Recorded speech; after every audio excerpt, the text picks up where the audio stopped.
core inflation, however, remains sticky. Looking ahead, while inflation is expected to moderate in 2023-24, it is likely to rule above the 4% target.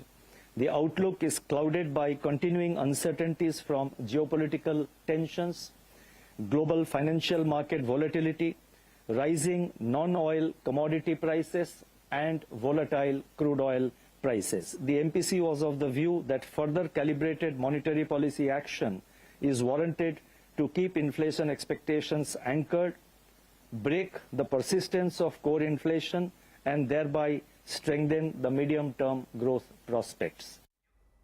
तो ये थी commentary Shaktikanta Das साहब की, जो कि RBI के गवर्नर है। नमस्कार, बहुत बहुत स्वागत है आपका। आप देख रहे हैं आवाज़ अड्डा, आपके साथ में हूं विपिन भट्ट। और आरबीआई की पॉलिसी आ चुकी है, जिसमें रेपो रेट में एक बार फिर से ब्याज दरों में 25 बेसिस पॉइंट यानी 1/4% की बढ़ोतरी हो गई है। लेकिन महंगाई के मोर्चे पर आरबीआई की चिंता अभी भी बरकरार है। ना सिर्फ बरकरार है, बल्कि आरबीआई की सबसे बड़ी चिंताओं में से कि आरबीआई ने रेपो रेट में, जैसा मैंने कहा, 25 बेसिस पॉइंट बढ़ा दिए। आरबीआई के मुताबिक महंगाई में थोड़ी नरमी ज़रूर है, लेकिन ये अब भी लक्ष्य से काफ़ी ऊपर है। इसलिए आगे भी ब्याज दरों में बढ़ोतरी जारी रह सकती है। उम्मीद कर रहे थे कि शायद कोई संकेत आएगा आरबीआई की तरफ से, लेकिन ऐसा कोई संकेत नहीं मिला। इसका ये मतलब कि ये आगे भी जारी रह सकती है। हालांकि आरबीआई ने मौजूदा वित्त वर्ष के लिए जीडीपी ग्रोथ के अनुमान को ज़रूर थोड़ा सा बढ़ाया है, 6.8 से 7% कर दिया है, और अगले वित्त वर्ष के लिए इसे 6.4 यानी 6.4% पर रखा है। आरबीआई ने इस बार रेट बढ़ोतरी को स्लो जरूर किया, लेकिन इस पर पॉज कब लगेगा? बहुतों को उम्मीद थी, जैसा मैंने कहा, कि इस बार ये थम जाएगी, लेकिन ऐसा हुआ नहीं। लेकिन क्या ये आगे थमेगी, इस पर सवाल है। और ग्रोथ के सामने अभी कितनी चुनौतियां हैं, तो ऐसे ही कुछ बड़े सवाल होंगे जिन्हें हम समझेंगे आज के इस कार्यक्रम में। आवाज़ अड्डा में चर्चा करेंगे, और इसके लिए हमारे साथ शामिल हो रहे हैं कुछ खास मेहमान। कार्यक्रम में जुड़ रहे हैं हीरानंदानी ग्रुप के chairman Niranjan Hiranandani, bank of Baroda के पूर्व ईडी आर के बख्शी साहब, एचडीएफसी बैंक की सीनियर इकोनॉमिस्ट साक्षी गुप्ता, और वरिष्ठ आर्थिक पत्रकार शुभमय भट्टाचार्य जी। आप सभी का बहुत बहुत स्वागत है। तो साक्षी, मैं पहले आपसे ही शुरुआत करता हूं। अभी आपने कथन सुना अभी आरबीआई गवर्नर का, और जो पूरी कमेंट्री है रिजर्व बैंक की, वो यही कि अभी भी जो इन्फ्लेशन है, खासतौर पे कोर इन्फ्लेशन जिसकी वो बात कर रहे हैं, कि वो अभी भी स्टिकी है। ये शब्द उन्होंने इस्तेमाल किया। और जैसा मैंने कहा कि बहुत सारे लोगों को उम्मीद थी कि शायद आरबीआई इस बार नरमी दिखाए।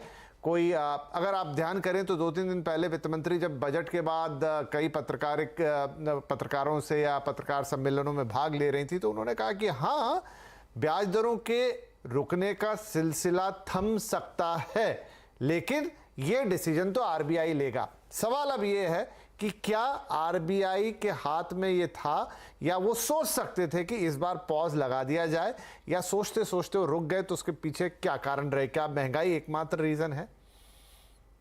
Thank you Vipin ji, good evening और thank you for having me on the show.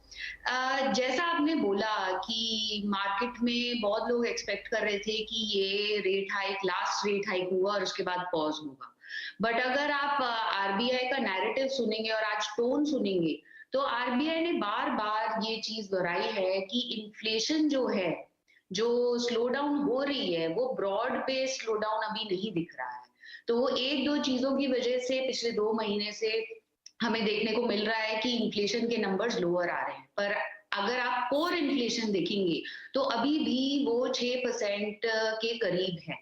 अब इसमें समस्या ये है कि आगे आने वाले महीनों में बहुत सारे रिस्क्स हैं जो अब मार्केट में आ रही है। एक तो ग्लोबल अनसर्टेनिटी है, दूसरा जो ये चाइना की रीओपनिंग हम देख रहे हैं उसके कोविड रूल से, उसकी वजह से कमोडिटी प्राइसेस भी ऊपर बढ़ रहे हैं। तो ये इंडिया के लिए इन्फ्लेशन के पर्सपेक्टिव से एक और रिस्क है।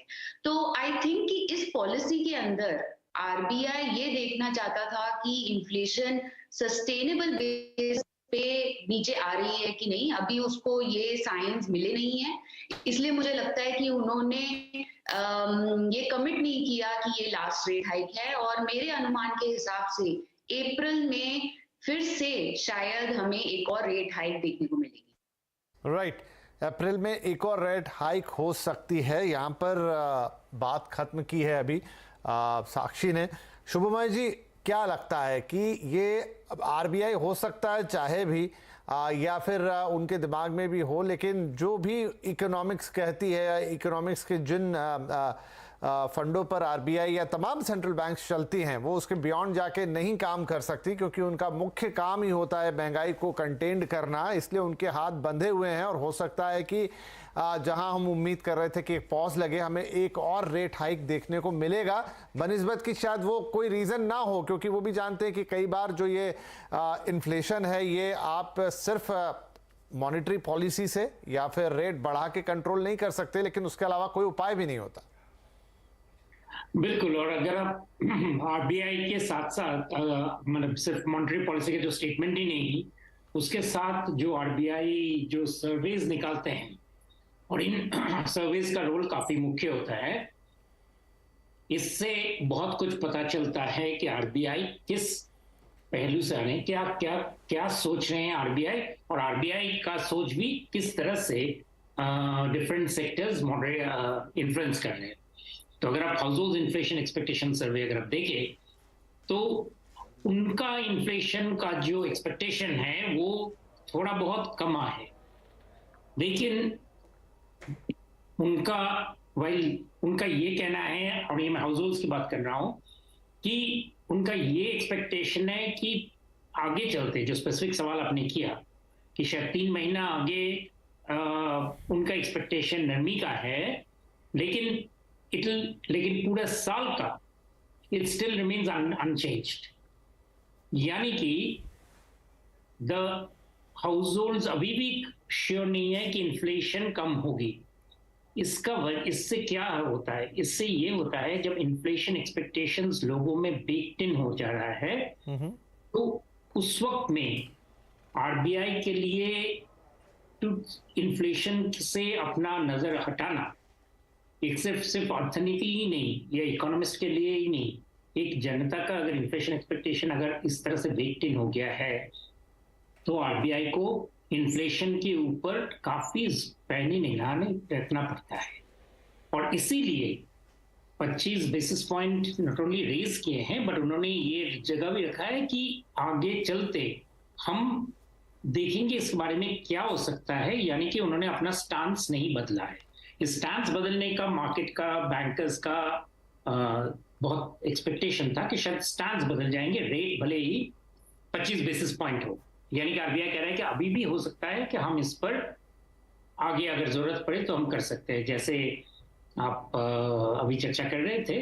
एंड उसमें यही था कि अगर हम विदेशी बाजारों का देखें, तो दुनिया में जो रिस्क अभी आ रहे हैं, ये रिस्क कोई भी ऐसे नहीं है जिनके ऊपर हम एक ठोस, जिसे कहते हैं पेंसिलिन एक्सपेक्टेशंस, लड़ाई में क्या होगा या कोविड में क्या होगा, इस तरह की चीजों पर कोई एस्टिमेट दे ही नहीं सकते। राइट, अनसर्टेनिटी बहुत ज्यादा है, और जब इतना अनसर्टन है तो आरबीआई के लिए भी एक लिमिटेशन तो लग ही जाती है, उसमें कोई शक की बात नहीं है। बख्शी साहब, तो अब जैसे आरबीआई ने हमने रेट बढ़ाया, और स्वाभाविक सी बात एक प्रतिक्रिया होनी है, बैंक्स ने समय नहीं लगाया, एसबीआई ने अनाउंस कर दिया, 1-2 और बैंक से जिन्होंने तुरंत अनाउंस किया, इनफैक्ट लागू भी कर दिया उसको, तो क्या ये रेट बढ़ने का सिलसिला, ये पास ऑन करने का सिलसिला यूं ही जारी रहेगा? क्या कोई लाइन नहीं आती जहां बैंक को भी ये लगता है कि भाई इससे आगे बढ़ाए तो फिर ये तो कौन लेने आएगा हमारे पास? देखिए, आरबीआई का रेट बढ़ाने का ये एक उद्देश्य भी है कि इसका पॉलिसी का ट्रांसमिशन आगे रियल मार्केट में होना चाहिए। अगर वो ट्रांसमिशन नहीं होता है तो आरबीआई के रेट बढ़ाने से इन्फ्लेशन पर जो भी वो कंट्रोल करना चाहते हैं वो पर्पस भी प्राप्त नहीं किया जा सकता। और जहां तक बैंकों का रेट की बात है, तो एक तो ये पॉलिसी ट्रांसमिशन का काम करता है, दूसरा अभी बहुत से जो ब्याज दरें हैं लोन्स की, वो मार्केट रिलेटेड रेट से हो गई है। मतलब बहुत सारी रेपो रेट से या दूसरे मार्केट बेंचमार्क से लिंक रेट हो गए, तो ऑटोमेटिक इंक्रीज हो जाता है, और यही आरबीआई का उद्देश्य भी है। इनफैक्ट आरबीआई ने कमेंट किया है कि इस बार पिछले 8-9 महीने में पॉलिसी के जो रेट बढ़ाए थे, पहले ये कंप्लेंट रहती थी कि ट्रांसमिशन अच्छा नहीं हो रहा है, लेकिन इस बार ट्रांसमिशन बहुत अच्छा हुआ है। अगर हम एवरेज लोन आउटस्टैंडिंग में देखें तो आरबीआई के हिसाब से 80 बेसिस पॉइंट की रेट बढ़े, प्राइस बढ़ा है क्रेडिट का, और डिपॉजिट का करीब 75 बढ़ा है। मतलब दोनों में करीब करीब बराबर की बढ़ोतरी हुई है। एक अगर हम डिपॉजिटर्स को एज ए स्टेक होल्डर लें तो डिपॉजिटर्स बहुत ज़्यादा परेशान थे। 5%, 6%, उसके ऊपर 30%, 20% का टैक्स देकर उनको अपने पैसे पर कुछ भी यील्ड नहीं मिल रही थी, कुछ भी रिटर्न नहीं मिल रहा था, और इन्फ्लेशन के मारे उनका घर का खर्च चलाना जो ब्याज पर निर्भर करते हैं बहुत मुश्किल हो रहा था। तो अब पिछले साल में ये हुआ है कि ये ट्रांसमिशन होने की वजह से जहाँ पे इंक्रीमेंटल डिपॉजिट पे करीब करीब 213 बेसिस पॉइंट और एवरेज आउटस्टैंडिंग पे 75 बेसिस पॉइंट बढ़ा है, तो ऐसा आ गया सीनियर सिटीजन के लिए अब 8% ब्याज बैंकों से मिलने लगा। तो ये भी एक है। तो लोन के दरें तो जरूर बढ़ेंगी और ये एक कंसर्न का इशू है, ग्रोथ के ऊपर इसका इम्पैक्ट है। एक बड़ा इंटरेस्टिंग सर्वे अभी आया कि करीब पिछला ये जो Q3 गया है 2023 का, FY 2023 का Q3 जो दिसंबर क्वार्टर गया है, उसमें एक सर्वे ये कहता है कि करीब करीब 900 कंपनियों का अगर इंटरेस्ट कॉस्ट देखी जाए तो वो पिछले साल के Q3 के मुकाबले में 30% बढ़ गई। तो उनकी प्रॉफिटेबिलिटी पे इफेक्ट पड़ रहा है, उनके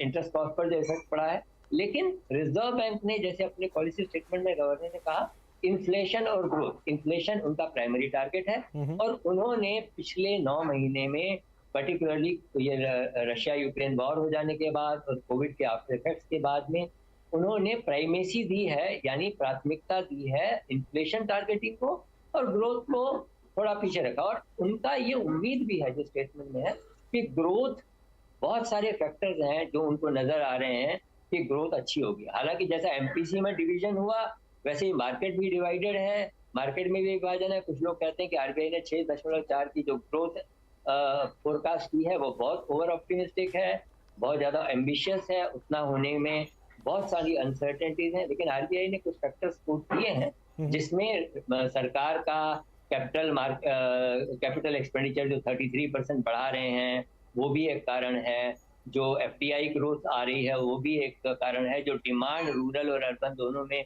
जो खरीद तो वो है। पर रेट तो बढ़ेंगे और रेट इंटरेस्ट की कॉस्ट बहुत बड़ी है, लेकिन ट्रांसमिशन ही आरबीआई का पर्पस है, तो रेट तो आगे तो वो उनको मिल रहा है। लेकिन आपने कहा रेट बढ़ेंगे और इसका सीधा इम्पैक्ट जो आएगा वो ग्रोथ पर आएगा। निरंजन जी भी जुड़ गए हमारे साथ। तो निरंजन जी, अब ग्रोथ पे इम्पैक्ट आएगा, बात तो सही है। अगर हम रियल एस्टेट का ही एग्जांपल ले लें कि ये एक सेक्टर है, इसकी खुशकिस्मती कहें कि लगातार करीब करीब 2.5% तक रेट बढ़ गए, लेकिन अभी तक नंबर्स पे इम्पैक्ट आता दिखा नहीं बिक्री के।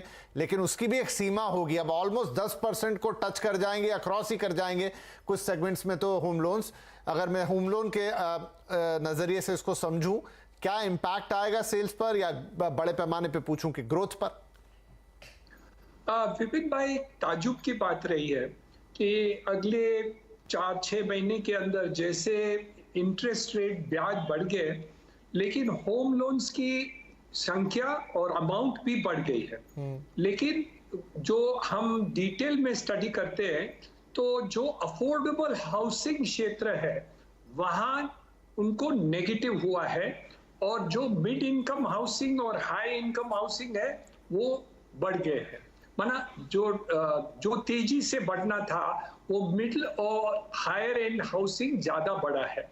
Of course lower income affordable segment ज्यादा संख्या में है, आई मीन ओवरऑल क्वांटिटी ज्यादा है, लेकिन इसकी इफेक्ट ऑलरेडी शुरुआत हो गई है।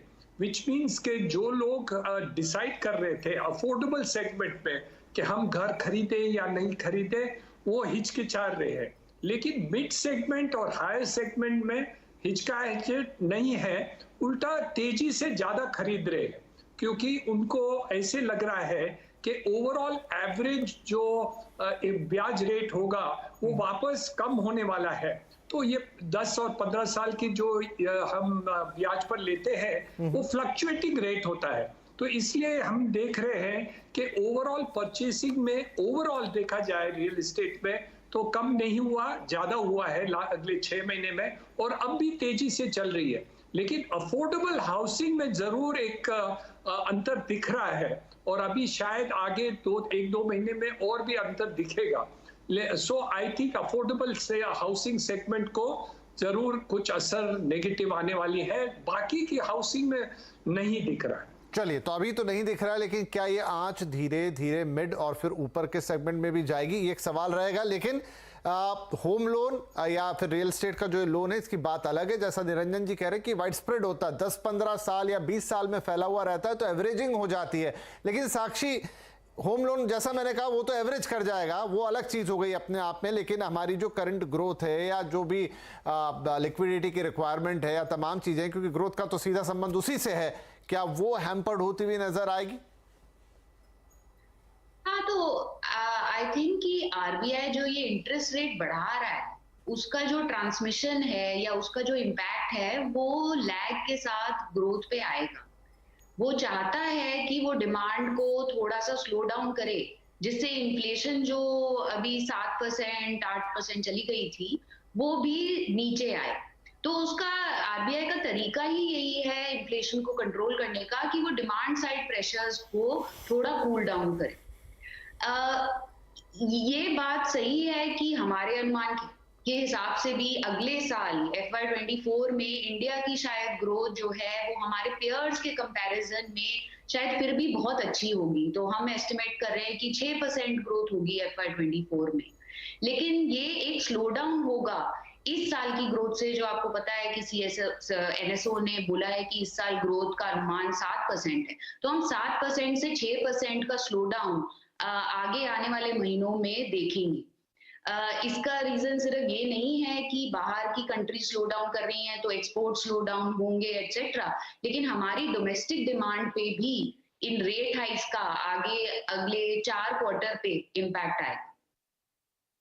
ठीक है, तो एक तो है कि डिमांड साइड से आरबीआई संभालने की कोशिश कर रही है, लेकिन शुभम भट्टाचार्य, जो बहुत सारे बड़े इश्यूज हैं वो सप्लाई साइड पर हैं, चाहे वो चाइना फैक्टर हो, चाहे ग्लोबल अनसर्टेनिटी हो, कोविड। अब मैं कहूँगा चलिए उतना बड़ा कंसर्न फिलहाल तो नहीं दिख रहा, हालांकि गया तो नहीं है वो फिर भी, लेकिन दुनिया में लड़ाइयाँ चल रही हैं और जियोपॉलिटिकल स्थिति अभी भी स्टेबल नहीं है, बहुत ही अनसर्टेन है। तो उस सप्लाई साइड वाली चीज़ को आप कैसे मैनेज करेंगे, नंबर 1। नंबर 2, एक बहुत इंपॉर्टेंट फैक्टर है क्रूड का। अभी भी हालांकि आरबीआई ने जो अपने सारे एस्टिमेट किए हैं वो $95 पर बैरल पे किए हैं, उम्मीद तो कर रहे हैं कि 70 पे आए, लेकिन हाँ वो 70 कितने दिन टिकेगा नहीं टिकेगा और जो अनसर्टेनिटीज हैं उसको देखते हुए तो कुछ भी हो सकता है। तो उस चीज को कैसे टैकल किया जाएगा, मतलब मैं इसे आरबीआई के हिसाब से भी पूछूं या सरकार के हिसाब से भी पूछूं? देखिए, जो बाहर में जो सप्लाई अनसर्टेनिटी है, आपने बहुत सही पूछा है कि इनके ऊपर क्या रवैया रहना चाहिए। इस पर मेरा पॉइंट यह है कि इस पर कोई रवैया ना भारत सरकार ना आरबीआई के ऊपर कुछ अपना पोजीशन ले सकते हैं, क्योंकि जो कैलकुलेट आप नहीं कर सकते उस पर आप क्या पोजीशन लेंगे।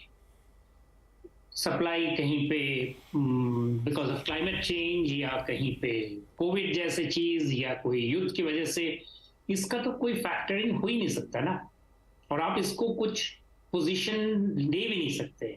आप सिर्फ यही कर सकते हैं कि इकोनॉमी का हालत इस तरह से रहे कि कोई शॉक अगर बाहर से आए तो वो शॉक को कितनी अच्छी तरह से सोक इन कर सकता है। और फिर भारत सरकार और आरबीआई का दोनों का पोजीशन यही कि वो अपनी तरह से फिस्कल कंसोलिडेशन, इसलिए आप जो बता रहे हैं उससे और भी जाहिर होता है कि फिस्कल कंसोलिडेशन इसलिए बहुत जरूरी था कि अचानक कोई अगर डिस्ट्रप्शन आए तो उस डिस्ट्रप्शन से हमारे जो बैलेंस है, फिस्कल बैलेंस है, वो टूट ना जाए। तो वो एक तरफ रहा। दूसरी तरफ आरबीआई भी इसी तरह से इसलिए अगर आप देखें तो आरबीआई का भी कहना है कि इस माहौल में हम किस तरीके से रेट ऑफ इंटरेस्ट को कम करके आगे चले, क्योंकि रेट ऑफ इंटरेस्ट कम करने से ये जरूर है कि प्रोडक्शन बढ़ सकेगा, ग्रोथ में इजाफा हो सकता है, लेकिन सबसे बड़ी खतरनाक चीज है कि इन्फ्लेशन आम जनता और खासकर लोअर इनकम ग्रुप्स के लिए एक टैक्स है, और वो टैक्स अगर गरीबों को चुकाना पड़े तो मुद्रास्फीति का वो इफेक्ट में लोगों का रवैया क्या रहेगा, ज्यादा सोशल डिस्टर्बेंस होंगे, ज्यादा प्रॉब्लम्स होंगे। इसलिए आरबीआई का कहना है कि हम किसी भी हालत में हम इन्फ्लेशन को हम बढ़ने नहीं देना चाहते। हम देख रहे हैं कि इन्फ्लेशन कम हुआ है, लेकिन पूरी तरह से इन्फ्लेशन में सच में एक डाउनवर्ड ट्रेंड जब तक एस्टैब्लिश ना हो जाए तब तक कहते हैं हम कंट्रोल से हम रास्ता हटा नहीं सकते हैं। दूसरी तरफ अगर आप देखेंगे कि मैन्युफैक्चरिंग सेक्टर में आज भी एक जो सर्वे आरबीआई ने ही निकाला है, जो इसको ओबिकस सर्वे बोलते हैं, उस ओबिकस सर्वे का डेटा क्या कह रहा है मैन्युफैक्चरिंग सेक्टर का, कि मैन्युफैक्चरिंग सेक्टर में कैपेसिटी यूटिलाइजेशन करीब 74% हुआ है from 72.4% in the previous quarter. यानी कि जो ग्रोथ में भी जो चेंजेस आ रहे हैं वो अभी the better part is still आगे। तो RBI still has the time कि इसको एडजस्ट कर ले, इन्फ्लेशन में रुकावट जो अगर उसको अगर सीमित करे तो यही एक मौका है। इसके बाद जब कैपेसिटी यूटिलाइजेशन और बढ़ जाएगा तो उस वक्त आरबीआई के लिए मुश्किल हो जाएगी इन्फ्लेशन को और ग्रोथ को बैलेंस करने में। अभी फिलहाल डेटा से तो खास लग नहीं रहा है कि बहुत ज्यादा प्राइवेट सेक्टर में एक्सपेंशन हो रहा है, होगा जरूर। क्रेडिट का जो जितना हमें ऑर्डर्स दिख रहे हैं की बढ़ रहा है, जैसे new orders receive manufacturing companies were close to their levels in the previous quarter and but they're substantially higher than that in the corresponding quarter a year ago. इसलिए ग्रोथ का जैसे कहते हैं एक जैसे कहते हैं लहर आ रहा है, तो जब आ जाएगा तो तब RBI will be in a position to, मतलब आरबीआई को डिफिकल्ट पोजीशन हो जाएगा इन्फ्लेशन को कंट्रोल करने में, अगर उस वक्त अगर इन्फ्लेशन फ्लैट कर जाए विदेशी झमेलों की वजह से। इसलिए आरबीआई का कहना है कि भाई हम इसी वक्त ही इसको टैम्प डाउन करते हैं एंड जब ग्रोथ आएगा तो उसका ग्रोथ को हम सर्विस करने के लिए एक क्वार्टर 2 क्वार्टर के बाद हम रेट्स में तब्दीली कर सकते हैं, काट सकते हैं, जो कुछ करना है। बट फिलहाल obviously inflation takes a majority position. बिल्कुल, चलिए इन्फ्लेशन पे थोड़ी और बातचीत करेंगे क्योंकि नेक्स्ट ईयर की भी जो फोरकास्ट है आरबीआई की वो 5.3% की है, जो उनके टारगेट से तो ठीक ठाक ऊपर है 4% से, तो वो कैसे फिर उसको टैकल करेंगे। बख्शी साहब, तो अब हालांकि ये भी फैक्टर है कि चाइना रीओपन हो रहा है, लेकिन अभी भी मतलब हमारी गवर्नमेंट का भी स्टांस यही है, आप लोग अर्थशास्त्री भी ऐसे देखते हैं कि भारत के लिए यही बहुत बड़ा मौका है इस समय दुनिया के अंदर, जब थोड़ा चाइना से दूरी बना रहे हैं बहुत सारे देश, और वो मौका भारत के हाथ आ रहा है, उसे चाइना +1 कह लीजिए, जिस भी नाम से पुकार लीजिए। तो ऐसे में अगर वो चीज़ है तो आपको थोड़ा पैसा तो मुहैया कराना पड़ेगा, और अगर वहां पर आपका हाथ टाइट है तो फिर ये थोड़ी सी चीज़ें एक टाइट सर्कल में चली जाएंगी। सर आप म्यूट पर हैं।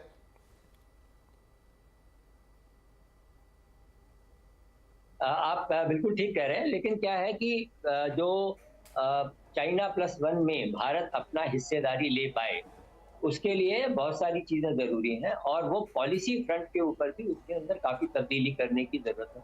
गवर्नमेंट ऑफ इंडिया ने काफी की है, लेकिन अभी तक वो उतनी नहीं हो पाई है जितनी, जैसे हम देखते हैं वियतनाम में हमसे कहीं ज्यादा कंपनियां चाइना से शिफ्ट, जो फॉरेन कंपनियां इन्वेस्टमेंट लेके आएंगी उनको कैपिटल की कमी नहीं है, वो शायद भारत से कैपिटल के लिए उतनी उम्मीद नहीं कर रहे हैं जितना वो एक पॉलिसी रिजीम या ईज ऑफ बिजनेस से या उनके जो भी मेरा सवाल सर ये है कि जब वो कंपनियां यहाँ आएंगी तो वो अपना कैपिटल लेकर आएंगी, लेकिन उनको सपोर्ट करने के लिए जो बहुत सारे छोटे रोजगार धंधे यहाँ अलाइड इंडस्ट्री जिसे हम कह ले वो आएगी, तो वो तो लोकल कैपिटल ही रिक्वायर करेगी ना, वो वहीं से सीख करेगी।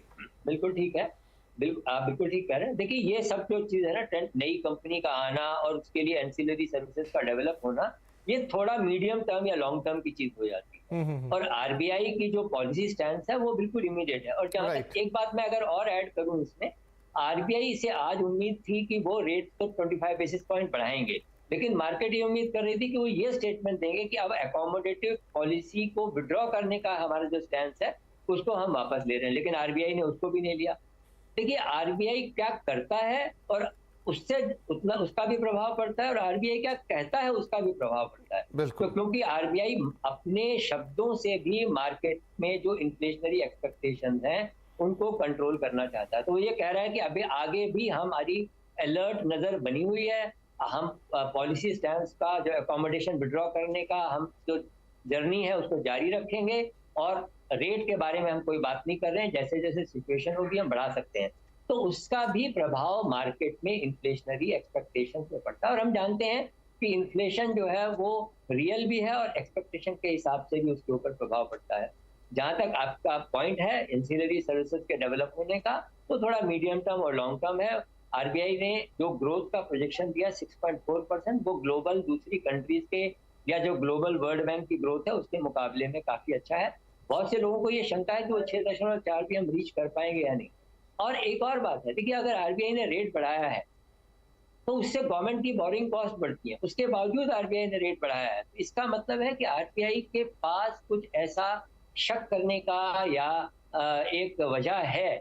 और अगर आप इन्फ्लेशन की ट्रेजेक्टरी भी देखें तो FY24 के पहले क्वार्टर में 5 और लास्ट क्वार्टर में 5.6, यानी बढ़ती हुई इन्फ्लेशन का वो शक कर रहे हैं। राइट। और आरबीआई एक अलर्ट इंस्टीट्यूशन है, उन्होंने मई लास्ट ईयर में पॉलिसीज के बीच में रेट बढ़ाए थे, 40 बेसिस पॉइंट रेपो बढ़ाया था और 50 सीआरआर बढ़ाई थी।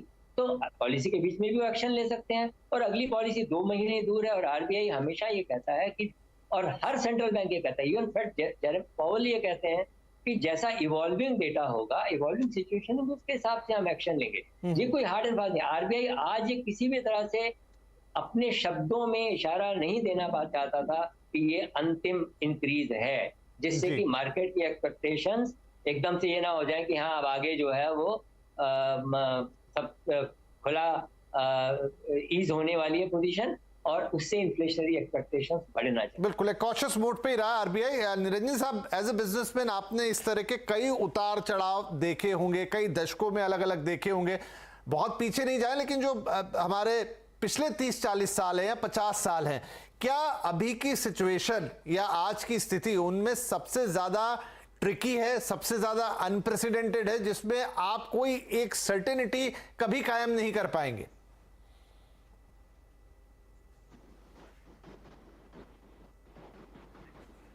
निरंजन जी के साथ शायद लिंक का थोड़ा इशू हुआ। क्या आप सुन पा रहे हैं सर मुझे अभी? चलिए हम उनसे संपर्क करने की कोशिश करते हैं। ये क्वेश्चन मैं उनके लिए रिजर्व रखता हूं, लेकिन मैं इन्फ्लेशन वाली चीज को लेकर एक बार फिर साक्षी के पास जाता हूं। साक्षी, जो बात है कि आगे चलते हुए नेक्स्ट ईयर भी ये 5.3% और जैसा बख्शी साहब भी कह रहे थे लास्ट क्वार्टर के लिए तो वो 5.6% की इन्फ्लेशनरी टारगेट उन्होंने रखी है, जो कि उनके बेंचमार्क से काफी ऊपर है आरबीआई के। कैसे टेकल करेंगे? मतलब फिर तो ये नियर टर्म में तो ये चीज खत्म होती हुई दिख ही नहीं रही, नियर टर्म या कह लूं नियर टू लॉन्ग टर्म में। नहीं, इसका रीजन है कि उनके सेकंड हाफ के प्रोजेक्शंस इतने हाई क्यों हैं। वो रीजन ये है कि उसमें एक बेस इफेक्ट है। इन्फ्लेशन जो है वो ईयर ऑन ईयर कैलकुलेट होता है, और अगर इस साल उस क्वार्टर में बेस इफेक्ट सेकंड और थर्ड क्वार्टर में बेस इफेक्ट जो था वो कम था, उस वजह से उनके जो प्रोजेक्शन है वो आपको ज्यादा दिखाई दे रहे हैं। आई थिंक एक बार हम FY24 के बियॉन्ड देखेंगे तो ओवर द मीडियम टर्म मुझे ऐसा लगता है कि इन्फ्लेशन फिर से 5% के नीचे आ जाएगी and it will start moving towards 4% जो आरबीआई का मीडियम टर्म टारगेट है। ये अज्यूमिंग कि फिर से कोई supply side major shock economy में नहीं आता है। और इस चीज की वजह से, क्योंकि ये इन्फ्लेशन टारगेट जो आरबीआई का एक्चुअली मीडियम टारगेट है वो 4% है, और क्योंकि वो टारगेट को इस साल भी प्रोजेक्ट नहीं कर रहे हैं कि वो अचीव कर पाएंगे, इसी कारण से मुझे ऐसा लगता है कि आरबीआई थोड़ा सा और शायद या तो रेट हाइक करेगी या फिर वो लिक्विडिटी पे थोड़ा टाइट रहेगी। और मई जून के बाद ये एक्सपेक्ट करना कि आरबीआई बहुत जल्दी रेट कट करने लग जाएगी, ये मेरे हिसाब से गलत होगा। आई थिंक चाहे वो 6.5 हो या 6.75 हो पीक रेट, मुझे ऐसा लगता है कि अब ग्लोबली और इंडिया में अब हम ऐसे दौरान में मूव करने वाले हैं जहां रेट्स इस पीक पे एक एक्सटेंडेड पीरियड ऑफ टाइम के लिए रहेंगे, क्योंकि इन्फ्लेशन जो है वो सेंट्रल बैंक के मीडियम टर्म टारगेट पे अगले 2 साल में पहुंचेगा, तो इस FY24 में नहीं जाएगा। इसलिए मुझे ऐसा लगता है कि आरबीआई आज इतना ज्यादा कॉशियस था। वो ये नहीं शो करना चाहता था कि हम अभी पॉज कर रहे हैं रेट्स, क्योंकि उन्होंने बार बार ये चीज कही है कि हमारा ऑब्जेक्टिव ये है कि इन्फ्लेशन एक ड्यूरेबल बेसिस पे जो हमारा मीडियम टारगेट है जो कि है 4%, उस पे मूव करे। और जब तक वो नहीं होता तब तक ये एक्सपेक्ट करना कि रेट इससे कम होंगे और रेट साइकिल फिर FY24 के एंड तक टर्न करने लग जाएगी, मुझे लगता है कि वो इस समय पे ठीक नहीं। राइट चलिए, तो ये तो था एक अर्थशास्त्री का नजरिया। अब मैं एक बिजनेसमैन का नजरिया लेता हूं। निरंजन जी, आपके पास आता हूं। पिछली बार शायद सवाल मेरा आप तक पहुंच ही नहीं पाया, तो मैं ये पूछना चाह रहा था कि एज ए बिजनेसमैन आपने पिछले कई दशक देखे हैं, ऐसे कई उतार चढ़ाव इकोनॉमी के अंदर देखे होंगे, लेकिन क्या इस बार की जो सिचुएशन है, जब एक पैंडेमिक भी आ गया, जब एक वॉर भी छुड़ी हुई है दुनिया में, और दुनिया का जो पूरा इकोनॉमिक्स है या पूरा जो जियोपॉलिटिकल सिस्टम है वही इस समय ऊपर नीचे हो रखा है, तो पुराने जितने भी टर्मोइल आए इन टर्म्स ऑफ इकोनॉमिक क्राइसिस, ये उससे सबसे अलग है और क्या सबसे ज्यादा अनसर्टेन और अनप्रेसिडेंटेड है? विपिन जी, आपकी बात मैं सहमत हूँ कि दिस इज अनप्रेसिडेंटेड। ऐसे मुझे नहीं लग रहा है कि काफी सालों में जब तक ऊंच नीच हुआ था, लेकिन वेस्टर्न कंट्रीज का जीरो ग्रोथ पहली बार मैं देख रहा हूँ। जैसे यूनाइटेड किंगडम में शायद जीरो ग्रोथ पर आ गई है, ऑलमोस्ट नेगेटिव डिप्रेशन पर पहली बार दिख रहा है। तो ये तो अनप्रेसिडेंटेड रहा है। दूसरी बात ये रहा है कि रशिया यूक्रेन की जो जंग रही है, उसके कारण जो पेट्रोलियम वगैरह की जो भाव बढ़ गए हैं, मेरे अंदाज से नरेंद्र मोदी साहब ने जो इसके बैलेंस, जियोपॉलिटिकल बैलेंस करके हमें लगभग 35,000 करोड़ हमने बचाए बाय बाइंग रशियन क्रूड, ये भी अनप्रेसिडेंटेड है। तीसरी बात यह है कि हमारा ग्रोथ सबसे विश्व में ज्यादा रहा है या प्रिडिक्टेड भी ज्यादा रहा है, ये भी अनप्रेसिडेंटेड है, कभी ऐसे हमने देखा ही नहीं। तो ये सब बातें अनप्रेसिडेंटेड है। लेकिन आप देखिए जो आज एमपीसी जी की जो वोटिंग रही वो 4:2 रहा, तो मेरे अंदाज से ये बात जरूर हमारे माइंड में चल रही है कि इसको और ग्रोथ करने के लिए ब्याज बढ़ाने में मैं सहमत नहीं हूँ, क्योंकि इसका कॉस्ट इनपुट जो इंडस्ट्री को आ रहा है, रियल एस्टेट को आ रहा है, परचेसर को आ रहा है, मैन्युफैक्चरिंग में आ रहा है, या फूड प्रोडक्शन में जो क्रेडिट आ रहा है वहां आ रही है। तो ये सब में मुझे लगता है कि और इंटरेस्ट या ब्याज बढ़ाने से काउंटर प्रोडक्टिव हो जाएगा। You will actually cause it further inflation, क्योंकि अब तक जो रहा है it is assisting to control inflation. लेकिन इससे ज्यादा मेरे अंदाज से आरबीआई को इंटरेस्ट रेट नहीं बढ़ाना चाहिए। We should do more fiscal management rather than monetary management. इससे ज्यादा मॉनेटरी मैनेजमेंट करने से देश को काउंटर प्रोडक्टिव हो जाएगा और हमारे ओवरऑल ग्रोथ में और नेगेटिव हो सकता है। तो ये मेरे अंदाज से मैं समझता हूं जो साक्षी गुप्ता जी ने कहा कि her prediction is that, but I am not happy about her prediction, क्योंकि this is going to be counter productive to India. और मुझे नहीं लगता है कि हम और इसका ब्याज बढ़ के सहन कर सकेंगे। बैंकों को फायदा होगा, उनके बैंक को फायदा जरूर हो जाएगा, ब्याज बढ़ाने से उनकी कमाई बढ़ जाएगी, लेकिन मुझे नहीं लगता है कि देश को उसको और फायदा होगा। और आप सोचिए जो इन्फ्लेशनरी टेंडेंसी है वो सिर्फ ब्याज से नहीं बच सकती। इंपोर्ट हम कर रहे हैं पेट्रोलियम प्रोडक्ट्स, उसमें ब्याज के ऊपर कोई निर्भर नहीं है। हम जो ओवरऑल जो प्रोडक्शन कर रहे हैं वहां हम ब्याज पर खरीदते हैं, कोई कम खरीदेगा नहीं, खाना कोई कम खाने वाला नहीं है बिकॉज ऑफ ब्याज बढ़ने से, लेकिन हमारी कमाई जरूर कम हो सकती है। तो इसलिए ओवरऑल जीडीपी ग्रोथ करने के लिए हमें ये 6.1 है, हमें टारगेट करना है 10% जीडीपी ग्रोथ, और उसके लिए आप ब्याज बढ़ाते जाएंगे तो वो डबल डिजिट ग्रोथ नहीं होगा और $5 ट्रिलियन इकोनॉमी की जो ग्रोथ प्रधानमंत्री करना चाहते हैं वो नहीं हो। लेकिन फिस्कल मैनेजमेंट से हो सकता है, क्योंकि हम मॉनेटरी मैनेजमेंट अलोन के साथ मैं नहीं समझता हूं कि ये और फायदामंद होगा। I am on the side of 4:2 में 2 के साइड में ज्यादा सहमत हूं कि we should not have increased it by so much. यही रीजन था कि मैंने एक अर्थशास्त्री का नजरिया लिया, फिर एक प्रैक्टिकल बिजनेस पर्सन का कि जो है बिजनेस में। अब शुभमय भट्टाचार्य मैं आपके पास आ रहा हूं, दोनों नजरिए आपके पास है, इस पर आपका एक आर्थिक पत्रकार का क्या नजरिया होगा? विपिन जी, अगेन आज डेटा बहुत अच्छे हमारे सामने हैं, और सिर्फ मॉनेटरी पॉलिसी कमेटी का नहीं, आरबीआई का खुद का ही किया हुआ सर्वेस जो हर क्वार्टर में निकलता है। क्रेडिट की बात अगर बैंकर्स से जो सर्वे किया गया था, जो आरबीआई रेगुलरली करते हैं बैंक लेंडिंग सर्वे, वो क्लियरली कह रहा है कि बैंकर्स चलते हुए अगले क्वार्टर में they are upbeat on loan demand across all major categories of orders, यानी कि सारी कैटेगरीज में, चाहे मैन्युफैक्चरिंग हो, माइनिंग हो, इन सभी कैटेगरीज में। और ये बैंकर्स जानते थे कि मतलब एक्सपेक्ट भी कर रहे थे, जैसे बाकी सारे एक्सपेक्ट कर रहे थे कि रेट ऑफ इंटरेस्ट और बढ़ेगा, बट उसके बावजूद बैंकर्स की एक्सपेक्टेशन है कि लोन डिमांड अपबीट रहेगा।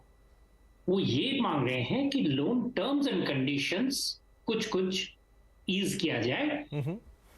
तो is loan terms and conditions anticipated, उसकी डिमांड है, उसका एक्सपेक्टेशन कर रहे हैं कि हम उस तरह से हम कंज्यूमर्स को सर्विस करेंगे, बजाय रेट्स को कम करने का। यानी कि रेट्स अगर करंट लेवल में या इवन स्लाइटली हायर रेट में रहेंगे, तब भी बैंकर्स आर अपबीट कि लोन की जो क्रेडिट ग्रोथ में जो इजाफा हुआ है वो चलेगा।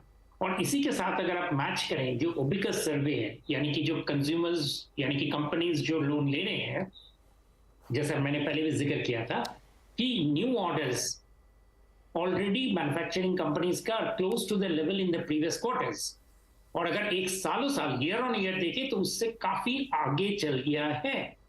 यानी कि ग्रोथ में जो वही मैं कह रहा था जो लहर आ रहा है वो ऑलरेडी शुरू हो गया है। Raw material inventory to sales, finish goods inventory to sales का रेशियोज, ये सब डिक्लाइन किया है। यानी कि कंपनीज अपना कैपिटल फंसा के नहीं रख रहे हैं, वो लिक्विड हो रहा है मार्केट्स में, देयर इज अ मूवमेंट।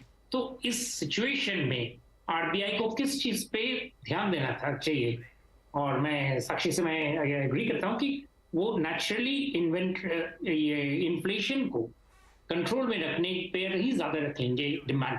खास कर अगर आपने देखा होगा कि इस साल आईएमएफ और बाकी सारी एजेंसीज का कहना है कि पूरे दुनिया के बाजारों के उथल पुथल की वजह से ग्रोथ रेट हर देश में कम होगा। तो एक सेकुलर डिक्लाइन जब आएगा उस वक्त में इन्फ्लेशन को कंट्रोल करना और भी जरूरी है। तो दोनों तरफ से अगर आप हिसाब करें, यानी कि the domestic conditions are good, इसलिए इन्फ्लेशन में टारगेट करना जरूरी है। बाहरी कंडीशंस अगर हम देखें तो बाहरी कंडीशन में, एक्सटर्नल कंडीशंस में देयर इज डिस्टर्बेंस, तो उस लिहाज से भी इन्फ्लेशन कंट्रोल करना चाहिए। तो दोनों तरफ से तो इन्फ्लेशन का ही पलड़ा भारी होता है, इसलिए आरबीआई ने इन्फ्लेशन कंट्रोल करने का डिसीजन किया है और अपना स्टैंड नहीं बदला है। तो इसमें तो मुझे कोई, जिसे कहते हैं, दोहराई या कोई दुविधा वगैरह नहीं दिखता है।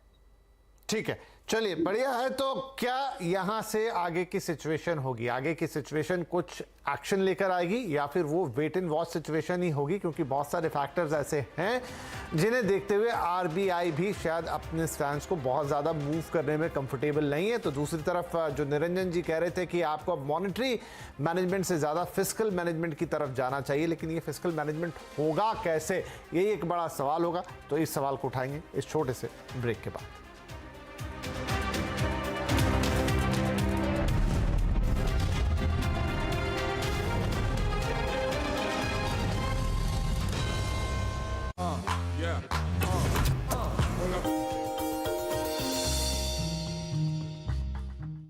डू यू नो में आज हम बातचीत करेंगे कोलगेट के बारे में। दरअसल ये रोज बरोज इस्तेमाल होने वाला कोलगेट एक्चुअल में एक मल्टीनेशनल प्रोडक्ट है, ये इंडियन कंपनी नहीं है और इसकी शुरुआत 200 साल पहले विलियम कोलगेट साहब ने की थी।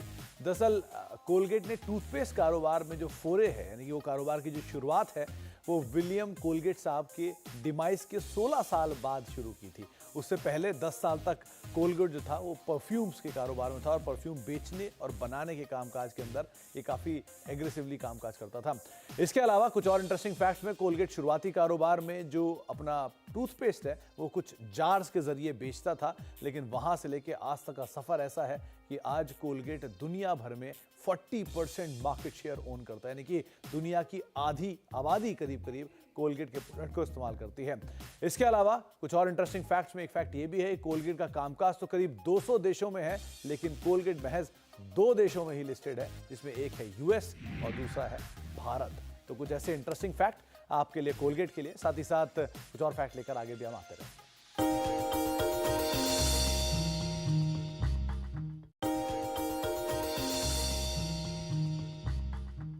डू यू नो में आज हम बातचीत करने वाले हैं अमारा राजा बैटरीज के बारे में। दरअसल इस कंपनी से रिलेटेड बहुत सारे इंटरेस्टिंग फैक्ट हैं, लेकिन सबसे इंटरेस्टिंग फैक्ट तो इस कंपनी के नाम के साथ ही शुरू हुआ था। दरअसल इस कंपनी का जो नाम है अमारा राजा, वो एक्चुअल में जो एग्जिस्टिंग प्रमोटर हैं उनके ग्रैंड पेरेंट्स के नाम पर लिया गया था। जहाँ पर कंपनी के जो जयदेव गाला साहब हैं, उनके ग्रैंड पेरेंट्स में उनकी माता जी का नाम था अमरावती और साथ साथ राजगोपाल नायडू, इन दोनों को मिला के कंपनी का नाम अमारा राजा बना है। बहुत सारे रोचक तथ्यों में से एक इंटरेस्टिंग फैक्ट ये भी है कि देश की हर तीसरी गाड़ी की बैटरी जो है वो अमारा राजा बैटरी बनाती है, यानी हर तीसरी गाड़ी जो पावर्ड बाय है वो अमारा राजा बैटरी है। साथ ही साथ सिंगापुर की हर दूसरी गाड़ी जो है वो powered by Amara Raja battery है।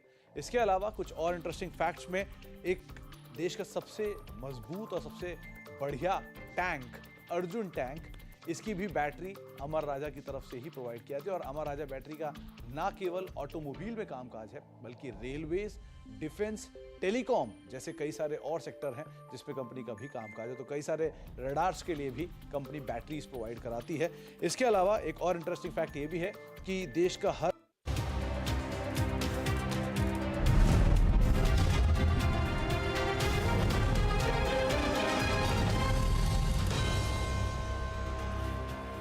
Welcome back. आज आवाज अड्डा में बात हो रही है कि आरबीआई ने अपनी मॉनेटरी पॉलिसी में एक बार फिर से ब्याज दरों में बढ़ोतरी की। उम्मीद की जा रही थी कि यहां से ब्याज दरों में शायद नरमी देखने को मिले, शायद आरबीआई ब्याज दरें ना ही बढ़ाए या एटलीस्ट आगे के लिए संकेत दे दे कि भाई ये सिलसिला यहीं खत्म हो रहा है, थम रहा। लेकिन ऐसा कुछ हुआ नहीं, ब्याज दरें बढ़ी भी 25 बेसिस पॉइंट और आगे के लिए भी संकेत ये है कि जरूरत पड़ने पर उन्हें और बढ़ाया जा सकता है। स्टांस में कोई परिवर्तन नहीं आया। लेकिन जो चर्चा चल रही थी अब उसमें दो तीन चीजें और जोड़ेंगे, लेकिन एक क्विक आपकी राय बख्शी साहब की, जो आपने हमारे दोनों अर्थशास्त्रियों को भी सुना कि उनकी साफ राय कि भाई पहले तो आपको इन्फ्लेशन को ही टैकल करना होगा। दूसरी तरफ निरंजन जी बोल रहे हैं कि आपको सिर्फ अकेले मॉनेटरी एक्शन से आपका काम नहीं चलेगा, आपको यहां पर फिस्कल एक्शन भी लेना पड़ेगा। सिर्फ ब्याज दर लगातार बढ़ाते जाने से एक जगह वो काउंटर प्रोडक्टिव भी हो सकती हैं। एज ए बैंकर आप दोनों के बीच में खड़े हैं, आप इस साइड को भी देखते हैं और इस साइड को भी देखते हैं, क्या आपकी राय होगी? देखिए, एज ए बैंकर और as an observer of the economic policy और इकोनॉमी, निरंजन जी ने कहा तो फिस्कल स्टेप जो गवर्नमेंट ले सकती थी वो उन्होंने लिया है और आरबीआई गवर्नर ने अपने पॉलिसी स्टेटमेंट में उसको कहा भी है। देखिए, ये इलेक्शन से पहले साल का बजट था और ये उम्मीद थी कि काफी पॉपुलिस्ट मेजर आ सकते हैं, लेकिन सरकार ने पॉपुलिस्ट मेजर नहीं लाए, नंबर 1। नंबर 2, उन्होंने फिस्कल कंसोलिडेशन का अपना जो ग्लाइड पाथ है उसको मेंटेन किया। इस साल 6.4% फिस्कल डेफिसिट, अगले साल के लिए उन्होंने 5.9% ही अपना टारगेट रखा है। उन्होंने उसमें कोई फेरबदल नहीं की, बढ़ाया नहीं है उसको। तो आरबीआई गवर्नर ने भी इस बात को मेंशन किया कि इन्फ्लेशन कंट्रोल में सरकार की तरफ से ये फिस्कल ग्लाइड पाथ को मेंटेन करने में जो हमें सपोर्ट मिली है उसका लाभ भी हमको होगा और उसको उन्होंने एक्नॉलेज किया है अपनी। एक और बात अगर कही जाए तो एक्सटर्नल फ्रंट पे, क्योंकि अभी विदेशों में जो बैंक हैं, चाहे वो यूएस फेड हो, यूके का बैंक हो, यूरोप का हो, उनके रेट अभी बढ़ सकते हैं। उन्होंने कोई क्लियर ऐसा नहीं कहा है कि वो रेट अब नहीं बढ़ाएंगे। कनाडा ने जरूर पॉज किया है, पर बाकी बैंकों ने अभी उनका क्लैरिटी ये है कि शायद रेट और बढ़ सकते हैं। ऐसे में करेंसी का प्रोटेक्शन भी एक चीज हो जाती है और जो हमारी फॉरेन इनफ्लोज हैं या करेंसी का जो रेट है तो वो भी एक प्रोटेक्शन। हालांकि ये कहीं स्टेटमेंट में डायरेक्टली नहीं कहा गया, लेकिन रेट पैरिटी या रेट का comparative increase with the other major foreign bank, वो भी अपने आप में एक पॉइंट है। फिस्कल हेल्प सरकार की तरफ से आ रही है, सरकार का जो बजट था काफी रिस्पॉन्सिबल है। राइट, तो फिस्कल 10 लाख करोड़ के आसपास का कैपिटल एक्सपेंडिचर है जो उन्होंने इंफ्रास्ट्रक्चर के लिए, मतलब कैपिटल एक्सपेंडिचर का एक फिगर रखा है। साक्षी, तो क्या जो बजट के ऐलान है और जैसा उन्होंने कहा अभी बख्शी साहब ने कि वो आज आरबीआई गवर्नर ने भी उनको ताकीद की, उनको बताया, तो क्या वहां से जो सरकार अपने एंड पे से कर रही है और जो आरबीआई यहां कर रही है, दोनों आपस में एक दूसरे को बैलेंस करते हुए चलेंगे और जिस चीज की हम बात कर रहे हैं या निरंजन जी बात कर रहे हैं वो हम अचीव कर लेंगे? नहीं, पहली बात तो इसमें बिल्कुल आप सही कह रहे हैं कि चाहे वो जीडीपी हो या इन्फ्लेशन हो, उसके अंदर स्टेबिलिटी लाने के लिए coordination between fiscal and monetary policy बहुत ज्यादा जरूरी है।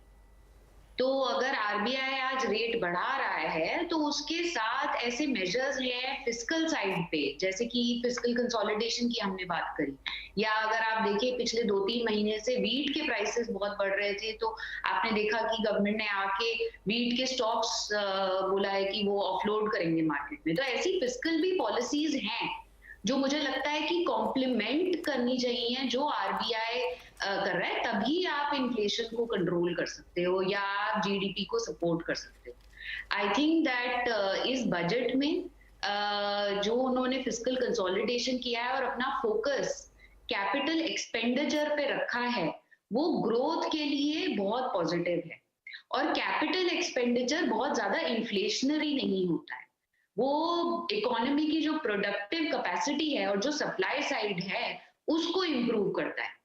इस साल अगर आप देखेंगे रेवेन्यू एक्सपेंडिचर का रेशियो कैपिटल एक्सपेंडिचर के साथ, तो वो रेशियो बहुत ज्यादा इंप्रूव हो गया है। इस साल रेवेन्यू एक्सपेंडिचर गवर्नमेंट का पिछले सालों के मुकाबले जो उसमें ग्रोथ हुई है वो बहुत कम है।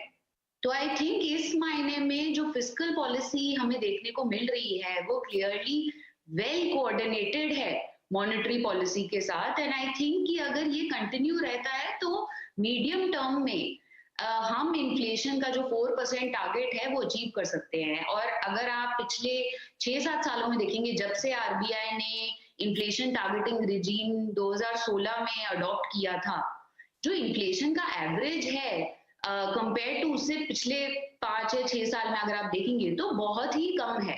तो वो बहुत सक्सेसफुली इस इन्फ्लेशन टारगेटिंग रिजीम में इन्फ्लेशन को कंट्रोल कर पाए हैं। पहले ऑफ कोर्स पिछले 2-3 सालों में कोविड की वजह से, यूक्रेन और रशिया वॉर की वजह से बहुत वॉलेटिलिटी आई है और बहुत सारे ग्लोबल फैक्टर्स हैं जिसने हमारी डोमेस्टिक इन्फ्लेशन को इन्फ्लुएंस किया है।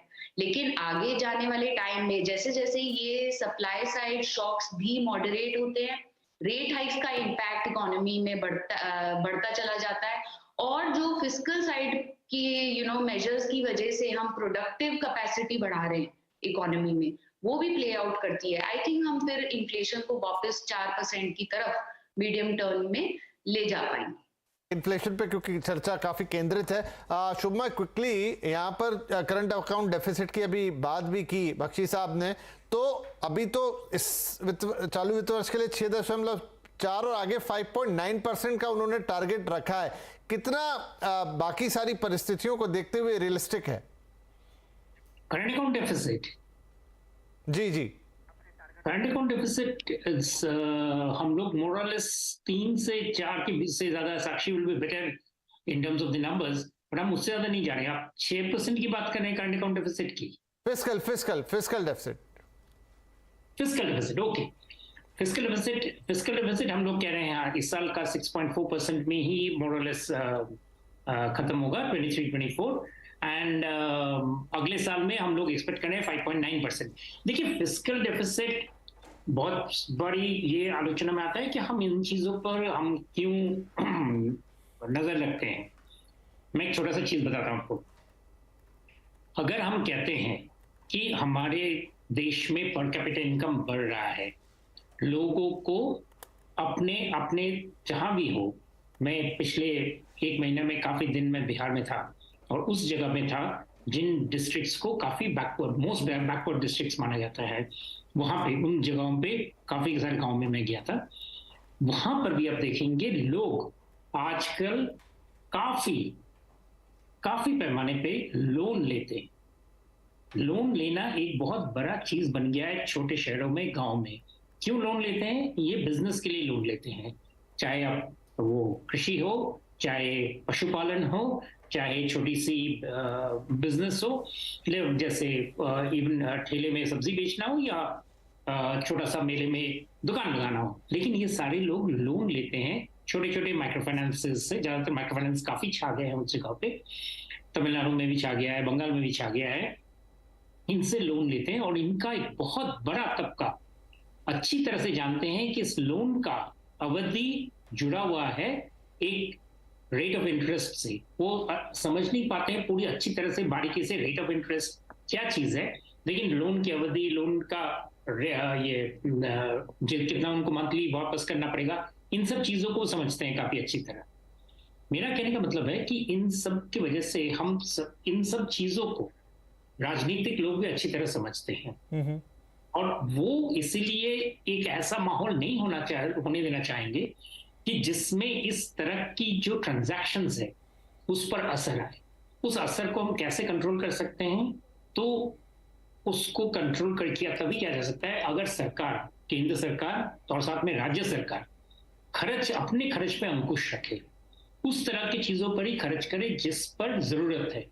जिन पर ना जरूरत है, जिन पर फजूल खर्ची है, जैसे रेवेन्यू एक्सपेंडिचर, बहुत सारे स्कीम्स, बहुत सारे इधर उधर के नाम देख करके बहुत डिकेड्स तक नाम के अनाउंस किए गए हैं, जिनसे खास कुछ फायदा होता नहीं है, लेकिन सिर्फ उससे मुद्रास्फीति बढ़ जाता है। इन सभी चीजों पे अंकुश रखने का एक बहुत बड़ा नजरिया है फिस्कल डेफिसिट को कंट्रोल में रखने का। इसके फिस्कल डेफिसिट ये नहीं कि सिर्फ इससे अंतर्राष्ट्रीय बाजारों में हमको फायदा होगा या दूसरे कुछ हम रेटिंग्स में हम बॉन्ड्स वगैरह अच्छे होंगे, बॉन्ड्स उठा पाएंगे। ये देश के अंदर का इकोनॉमिक मैनेजमेंट को सुदृढ़ रखने के लिए बहुत जरूरी है, और ये चीज को जैसे कि हाईलाइट करना मैं समझता हूँ बहुत जरूरी है।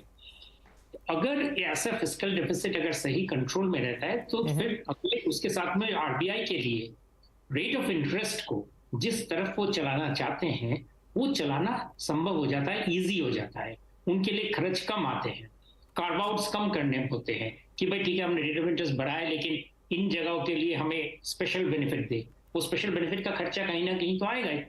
वो खर्चा कहाँ से आएगा? वो भी कहीं ना कहीं से पूरा जनरल रेवेन्यू से निकालना पड़ेगा। हम आप जो बैंक में बाकी जो रेट ऑफ इंटरेस्ट बढ़ेगा, तो यानी कि टोटल फिस्कल मैनेजमेंट और मॉनेटरी मैनेजमेंट का दोनों का तालमेल रखना बहुत जरूरी है। अलग अलग से इसको अलग नजरिए से देखने से कोई फायदा नहीं है। राइट। तो वैसे टफ, काफी कठिन काम, एक तलवार की धार पे चलने जैसा है, और आरबीआई अभी यही कर रहा है। और इनफैक्ट जो दुनिया भर के सेंट्रल बैंक है उनके लिए भी यही सबसे बड़ी चुनौती है, सिर्फ हमारे देश के लिए ही नहीं, और वो सब भी शायद कुछ इसी कश्मकश में। एट लास्ट में आप सभी मेहमानों से एक फोरकास्ट लेता हूं आगे के लिए, इंटरेस्टिंग रहेगा। आई थिंक साहब, निरंजन जी पहले आपके पास, ठीक है, यहाँ पर उम्मीद थी कि एक संकेत मिलेगा रिजर्व बैंक की तरफ से कि आगे हम इसको पॉज कर रहे हैं। मैंने कहा, एक जिक्र भी किया कि वित्त मंत्री का एक इंटरव्यू हम देख रहे थे जहां उन्होंने कहा कि भाई शायद अब महंगाई उस स्तर पे है जहां आरबीआई सोच सकता है, लेकिन फाइनल फैसला वही करेंगे। लेकिन क्या आपको लगता है कि परिस्थितियों को देखते हुए अगली मॉनेटरी पॉलिसी में हो सकता है कि आरबीआई आपको सरप्राइज कर दे और वो पॉज जिसकी अभी बात हो रही थी आता हुआ दिखे? विपिन जी, इशू आरबीआई के लिए नहीं है, क्योंकि वो भी विश्व में जो चीज हो रही है, जैसे रशिया यूक्रेन का जंग है या रिसेशनरी या फेड रेट अभी जो बढ़ा रहे हैं उसके ऊपर निर्भर है। इसलिए मैं कह रहा हूं कि only doing monetary increase in interest rate will be counterproductive to India. उसके अलावा केंद्र सरकार को फिस्कल इंसेंटिव्स इनिशिएटिव करने की जरूरत है, और अगली बार भी किया था। जैसे उन्होंने तेल के ऊपर सेस कम कर दिया था।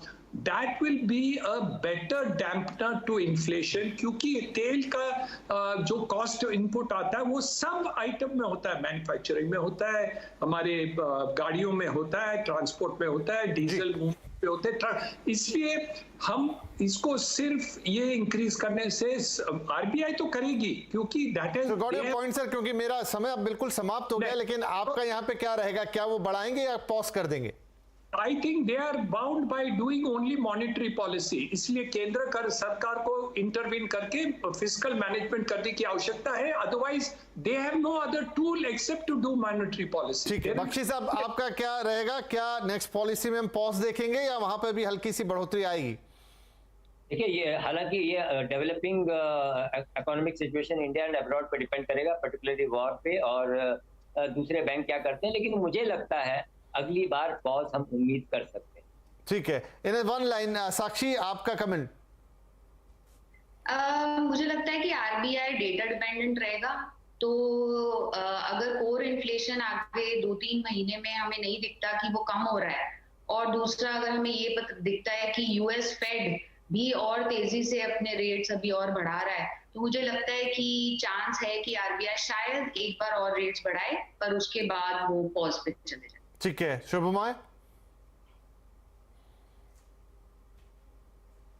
मुझे लगता है आरबीआई अपना रेट अभी कट करने का फिर से अभी इमीडिएटली कोई सजेशन नहीं है। राइट, तो शायद हमारी भी ये एमपीसी 2-2 पे रह गई, जहां 6-4 वहां था, यहाँ 2-2 टाइप रह गया कि हो सकता है हो जाए और हो सकता है कि अभी ना भी हो। वेल, लेकिन बात सिर्फ उतनी सी नहीं है, रेट अपने आप में एक चीज़ है, लेकिन ओवरऑल इकोनॉमी की पिक्चर काफ़ी बड़ी है और वो बहुत सारी चीज़ों पर डिपेंड कर रही है, देश के अंदर भी और देश के बाहर भी। तो शायद 3 महीने में तो बहुत सारी चीज़ें बदलेंगी अगली पॉलिसी आते आते, तो वो माइक्रो फैक्टर्स और डे टू डे पे शायद चीज़ों को फॉलो करना पड़ेगा एनबीसी कि आगे यहाँ से आरबीआई क्या करता है और हमारी इकोनॉमी, इंटरेस्ट रेट, ये तमाम चीजें, तमाम फैक्टर, ये वेक्टर्स किस दिशा में जाते हुए दिखाई देंगे। लेकिन हाल फिलहाल के लिए स्थिति ये है जो आज हमने चर्चा की। बहुत शुक्रिया आप सभी मेहमानों का इस चर्चा में शामिल होने के लिए। नमस्कार।